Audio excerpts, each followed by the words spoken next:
يعني ايه ريتينول؟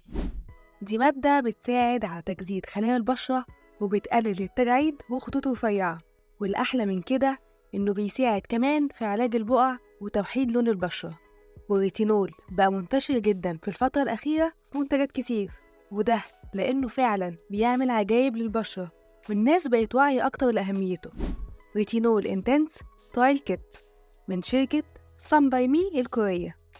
الكيت ده فيه كريم للعين وسيرم للوجه، والاتنين حجمهم صغير 10 مللي بس، وده ممتاز علشان تشوفي لو مناسب لبشرتك ولا لأ، وكمان عشان تقدري تجربي الاتنين قبل ما تقرري تشتري من فيهم بالحجم الكبير.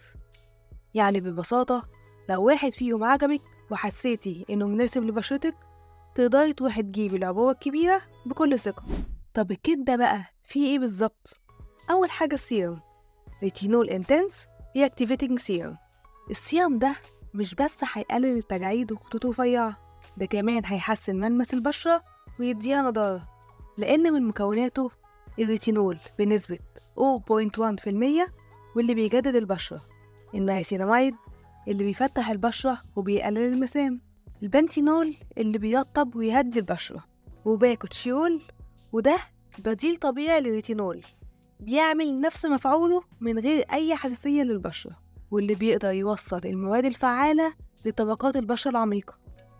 الكيت فيه كمان كريم للعين ريتينول انتنس ادفانسد تريبل اكشن اي كريم، والكريم ده مخصوص علشان منطقة تحت العين، يعني هيقلل الهالات السوداء وخطوط رفيعة، وده لأن من مكوناته الريتينول بنفس النسبة اللي موجودة في السيرم، وكمان النياسيناميد، وزيادة عليهم بقى الهيالورونيك أسيد، وده علشان يدي ترطيب عميق ويزود مرونة البشرة.